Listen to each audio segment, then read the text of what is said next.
So, I want you to imagine a scenario for a second. You're feeling a bit off physically. Maybe you're getting older. Things just aren't working like they used to. Right, the usual wear and tear. Yeah, exactly. So you decide to go see a doctor. But you don't go to some sterile clinic to see a stranger. You decide to visit an old friend who just happens to be a physician. Which, honestly, sounds like a pretty safe bet. A little networking, a little healthcare, keep it comfortable. You would think that. But instead of a routine checkup, you walk into an absolute psychological buzzsaw. He pretends he has no idea who you are. He totally mocks your body while you're standing there naked. Oh, wow. Yeah, and he plays these terrifying physical pranks on you during the most invasive parts of the exam. And then, to top it all off, he gaslights you about the test results later. I mean, that sounds like a literal horror movie. Or, at the very least, a massive malpractice lawsuit just waiting to happen. It really does. But hold that thought, because imagine your day continues after that. You escape that medical nightmare, and later that night you go grab coffee with another friend, a totally different guy. Okay, hopefully a better friend. Well, you get into a debate about politics, which is nothing new for the two of you, but it spirals. It gets so incredibly heated that he throws a boiling cup of coffee right in your face. Oh my God. And you end up brawling in the middle of the street until you're both bleeding. Okay, so in this hypothetical situation, I am basically having the worst day of my entire life. You are. But here is the crazy twist. You end up in the emergency room with the guy who just punched you. And by the time you leave, you actually feel closer to him than you have in years. You're laughing. You're bonding. It's a complete paradox. The guy who joked with you ended up torturing you, and the guy who physically assaulted you is somehow your source of comfort. Exactly. And if you know your early 2010s television, you probably know exactly what we're talking about today. Yes, we are doing a deep dive into the FX show Louie. Specifically, we're looking at the episode titled Dr. Ben/Nick. It's the third episode of the very first season. And honestly, I think this might be the most quintessentially Louie episode of the entire series. I'd have to agree with you there. It's a perfect capsule of what that show is trying to achieve. Just as a reminder for you all listening, this aired back on July 6, 2010, which frankly feels like a cultural lifetime ago. It really does. So for our mission today, we are working off the detailed Wikipedia entry for the episode, which includes plot summaries and production credits, along with some really great critical reception notes from outlets like the AV Club and HitFix. And our goal here isn't just to recap the jokes. We really want to unpack how this specific 22 minutes of television manages to balance two completely different, almost opposing tones. Right. You have the absurdist, almost cartoonishly dark comedy of the first half, and then this surprisingly gritty, realistic drama in the second half. I'm personally super excited to talk about the Ricky Gervais cameo. And I really want to dig into the narrative structure of those two contrasting halves, because it says so much about male friendship and political polarization. So let's get right into it. Context first. It's 2010. Louis C.K. is doing it all here. He's writing, directing, and editing this show himself. And that editing credit is actually really crucial to point out, because Louie just doesn't have the rhythm of a standard network sitcom. Right, it doesn't do the whole setup, punchline, pause for audience laughter thing. Exactly. It lingers on uncomfortable moments. It cuts abruptly. It feels a lot more like a collection of short films or little vignettes stitched together by his stand-up comedy routines. And like most of the episodes in those early seasons, we start right on the comedy stage. Louie is performing at the Comedy Cellar. And the bit he's doing here really sets the thematic table for everything that follows. He starts talking about his body. But not in the typical, I really need to hit the gym kind of way. Yeah, no, not at all. He actually says he finally achieved his goal. He tells the audience, I have exactly the body I want. The catch is, the body he wanted was an ugly, disgusting body. It's such a hilarious inversion of the vanity we usually see in media. He's basically claiming this grand victory over mediocrity. Right. But then he immediately pivots to the harsh reality of that so-called victory. He says, I thought if I got fat and ugly, I wouldn't have to worry about looking good. But the punchline is the physical buyer's remorse. He realizes that being out of shape actually just hurts. It's physically uncomfortable. Yes, it's about physical vulnerability. He feels betrayed by his own biology. He isn't just ugly for aesthetic reasons. He's actively feeling the decay of getting older. And that exact vulnerability is what he carries right into the first major segment of the deep dive. The infamous visit to Dr. Ben. Now, we absolutely have to talk about the casting here, because Dr. Ben is played by Ricky Gervais. which is just a stroke of genius. If you know Gervais, especially his persona from that specific era, he plays this mischievous, almost cruel imp. He absolutely thrives on awkwardness. He loves making people squirm. So Louis walks into this medical office, and the source text notes he didn't even make a formal official appointment. They just casually agreed to meet up at 2 p.m. It's super casual, but the very second Louis walks into the waiting room, the vibe is just off. It's the first prank of the day. Dr. Ben finishes up with a patient, walks out, sees Louis standing right there, and just gives him this blank stare. He completely pretends he has no idea who Louis is. And it goes on for just a little too long, doesn't it? That is the magic of the editing we mentioned earlier. In a standard sitcom like Seinfeld, that joke lasts maybe 5 seconds, tops. But here, Ben just lets Louis panic. He lets him feel entirely crazy. Exactly. It's basically gaslighting disguised as friendly banter. It completely destabilizes Louis before the medical exam even begins. And once that exam actually starts, oh boy, it is a full-on roast. Louis disrobes, so he's standing there totally naked, feeling fat and old, which calls right back to that stand-up intro. And what does his doctor friend say? According to the transcript, Ben looks at him in deadpans. That is the worst penis I've ever seen in my life. I mean, can you even imagine? You are at your absolute most vulnerable, literally completely exposed, and your friend, who is supposed to be a trusted medical professional, just verbally destroys you. It's incredibly cruel, but it's also this heightened, surreal brand of comedy. It isn't meant to be realistic. It's supposed to feel like an anxiety dream. And then it gets worse. We get to the rectal exam. The source material is very specific about the physical comedy in this scene. Dr. Ben isn't just performing the medical exam. He's actively messing with him. He's pressing his finger in and out, making Louis jump and yelp on the table. It's engaging so directly with the concept of helplessness. Louis has zero control in that room. He is literally being manipulated from the inside out by a guy who thinks his physical discomfort is hilarious. And just when you think the nightmare is finally over, Louis goes home. He's safe in his apartment. But then the phone rings. It's Dr. Ben. This might legitimately be the darkest joke in the entire series run.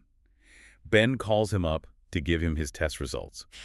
First, he gives him a completely fake, childish diagnosis.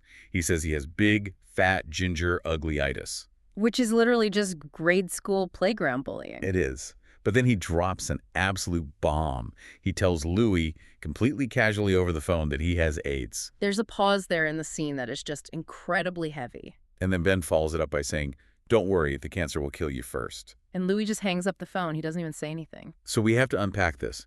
Why is this scene funny? Or I guess the better question is it actually funny? It is funny, but in a very specific, deeply dark way. I think Dr. Ben functions as a mirror for Louis here. Think back to that stand-up at the beginning. Where Louis hates his own body and feels disgusted. Right.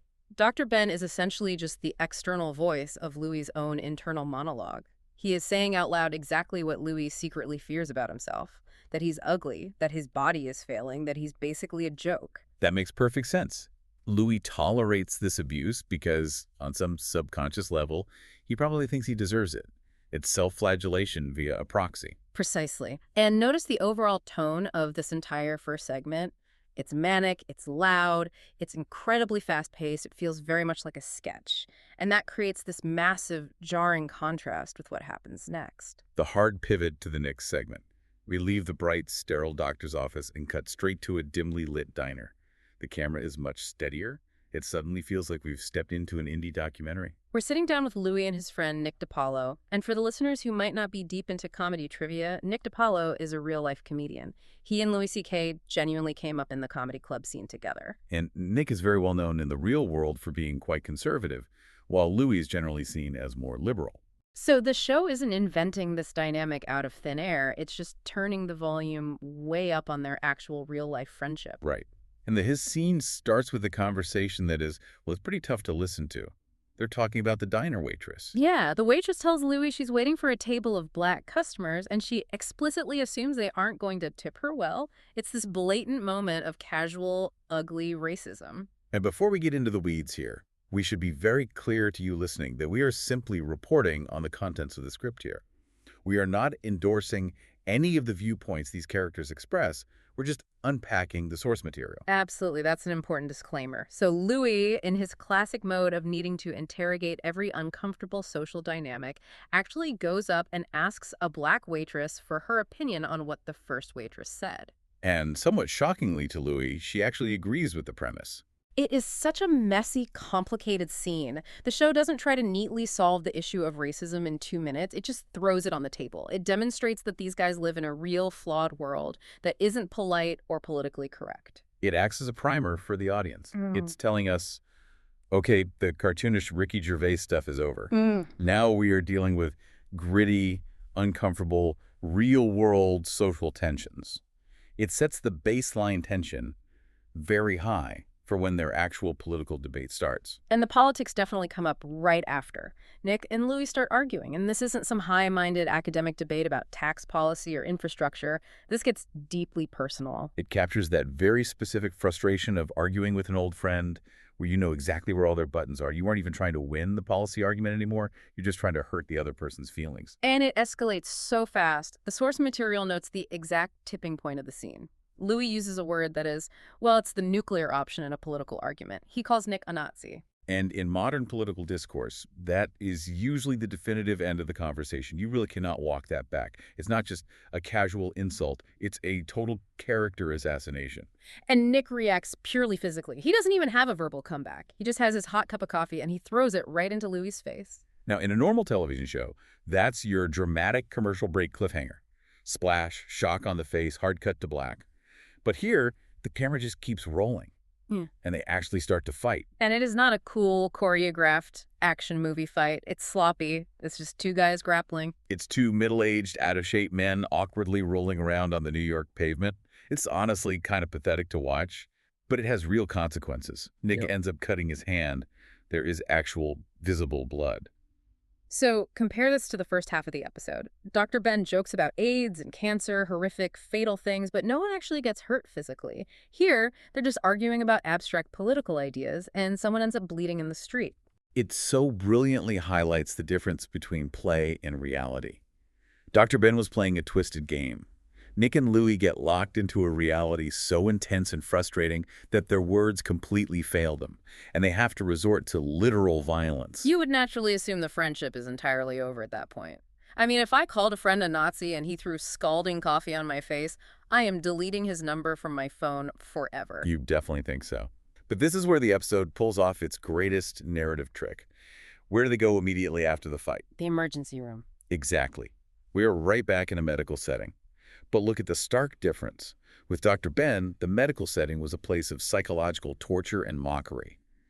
Here, with Nick, the medical setting is an actual place of healing. They're sitting next to each other in the waiting room. Nick is holding his bloody hand. Louie is all beat up. And the silence between them isn't angry at all. No, it's not. The adrenaline is completely burned off. The physical fight acted like a pressure release valve. All that pent-up political tension is just gone. Now they just share a very practical, immediate problem. I'm bleeding and I need stitches. And they actually start joking with each other. They start making each other laugh. It is such an incredible emotional relief for the viewer. And then comes the real resolution. On the way home, Louie explicitly apologizes. He says to Nick, I shouldn't have called you a Nazi. He completely owns his part in it. But Nick's response is the master key to the entire episode. He doesn't just brush it off and say, oh, it's cool, whatever. He really opens up. He admits that he deeply envies Louie. This is the massive revelation. He says he's jealous of Louie's life, his kids, his family's setup. Suddenly, all that intense political rage at the diner makes perfect sense. Nick wasn't screaming because he's just that passionate about conservative fiscal policy. Exactly. He was screaming because he looked across the table at his friend and felt like he was personally losing at life. The politics were just a convenient proxy for his own deep unhappiness.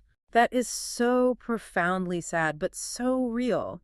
And once they bled a little bit, once they broke through that angry surface tension, the actual emotional truth could finally come out. So if we look at the two distinct models of friendship presented here, Dr. Ben is the fun friend who keeps you at arm's length by constantly joking and deflecting.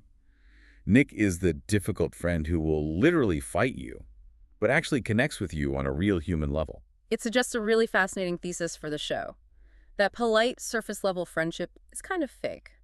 Real friendship is inherently messy. It implies that if I can see you at your absolute worst bleeding in the street because I just punched you and I'm still sitting right next to you in the ER hours later, then we have a bond that superficial jokes can't ever touch. It's messy, but it's incredibly genuine. Now, I do want to talk about how this episode actually landed with people when it aired, because watching a prolonged rectal exam joke followed by a bloody fistfight about racism and politics isn't exactly comfort TV. No, it is deeply challenging television. But the critics at the time really responded positively to it. Let's look at the actual numbers first. The source notes it was watched by about 720,000 people in the U.S. Which sure sounds incredibly low by today's massive streaming standards, or even the network TV numbers of the 90s. But for FX back in 2010, for a weird experimental comedy airing at 11 p.m., those are very loyal soldiers. That is the definition of a strong cult following. And the critics absolutely got what he was trying to do. Nathan Rabin over at the AV Club gave the episode an A-. And Rabin made a really excellent point about the Ricky Gervais cameo. He freely acknowledged that Gervais's specific shtick can be very off-putting for some viewers. A lot of people find that intense level of awkwardness just too much to handle. But Rabin argued it worked perfectly here because it served the larger story of Louie's profound physical and emotional vulnerability. Exactly. And Alan Sepinwall from HitFix, who's basically the dean of television critics at the time, he heavily praised the episode too. He specifically celebrated Gervais' performance, but he also highlighted the dramatic weight of the conversation between Louie and Nick. He recognized that the show wasn't just trying to be shocking or funny. It was genuinely trying to be true to life. We should probably also mention the overarching structure again. We talked about the opening stand-up and the two main stories, but there's actually a third little vignette tucked right in the middle that often gets totally overlooked. Oh, right. The story about the farm and the cousin? Yes. Louie does this other stand-up bit where he tells the story of picking up a friend's cousin. She's visiting from a very rural area, and when she sees a homeless man in New York City, she immediately tries to help him. The source text actually describes the guy as a particularly homeless man. Right, a particularly homeless man. And her attempt to help goes horribly wrong, of course. It becomes an absolute disaster on the street. So why is that even in the episode? Because structurally, it doesn't connect to Dr. Ben or Nick at all. I think it really contributes to the texture of the city itself. Louie is a distinctly New York show. And New York is a place where you encounter sheer randomness and chaos constantly on the street. It reinforces that very world-weary view Louie carries around with him. Exactly. He's surrounded by chaos everywhere he goes. Crazy doctors, angry friends throwing coffee, screaming homeless men. It adds to that distinct feeling that we are just passively riding along inside Louie's anxious brain. It creates an atmosphere where truly anything can happen at any moment. That brings us right back to that auteur aspect we mentioned earlier. If this were a standard network show run by 5 writers and 3 studio executives, they absolutely would have cut that homeless man story just to make more room for the Dahmer fight. Without a doubt. Louis C.K. kept it in because it felt right emotionally, even if it didn't fit neatly into a logical 3-act structure. So, bringing this all together for you listening, we've got a show that swings wildly from the absurdist to the hyperreal. We've got a deep meditation on aging, body image, and a total deconstruction of political polarization. It is a massive amount of thematic ground to cover in just 22 minutes. It really is. And I think the enduring legacy of this specific episode is that central question of resilience. The resilience of male friendship, specifically. These two guys can call each other the worst imaginable names. They can physically assault each other, and yet the relationship still survives. It's almost like the conflict itself is the glue holding them together. It's strangely comforting in a way, that you can completely mess up, you can fight ugly, and you can still end up okay sitting together in the waiting room. However, I do want to throw a final provocative thought out there for you all to think about. We are looking at this episode through the lens of history now. It's been well over a decade since 2010. Go on. Where are you heading with this? Think carefully about the 2 main sources of humor and conflict we just spent all this time breaking down. You have a doctor joking about a global pandemic level virus, AIDS, and cancer, and then you have 2 friends getting into a bloody physical street fight over political ideology. Those are 2 topics that have changed so drastically in our cultural consciousness since then. Exactly. Medical trauma and political violence. In 2010, those things felt, I don't know, manageable. They felt like things we could still push the envelope and joke about because they were serious, but maybe not quite as existentially terrifying in the exact way they feel right now. That is such a good point. If you aired this exact episode today, script for script, shot for shot, would audiences even view it as a comedy? I honestly don't know if they would. The Nazi insult carries a vastly different, much heavier weight today, and the idea of a medical professional gaslighting you about a terminal illness, that hits an incredibly raw nerve in a post-2020 world. It might literally play like a straight psychological horror film today. It really might. Hmm. It makes you wonder if early Louis captured the absolute last moment in time where mainstream audiences could collectively laugh at that specific kind of darkness. Because back then, the darkness was still just outside the door. Now it kind of feels like the darkness is inside the house with us. That is a fascinating, if slightly terrifying, thought to end on today. It really proves how comedy always acts as a cultural time capsule. It really does. It perfectly freezes a moment in our collective psyche. Well, we want to know what you all think. When you argue with your own friends, does pushing through the conflict actually bring you closer? Or do you prefer to keep things polite and surface level to protect the peace? And perhaps, much more importantly, Do you have a doctor anything like Dr. Ben? because if you do, please, for the love of everything, find a new healthcare provider immediately. Run. Just get out of the waiting room and run. Thanks for joining us for this deep dive into Dr. Ben/Nick. Keep those friendships messy but real, and we'll catch you on the next one.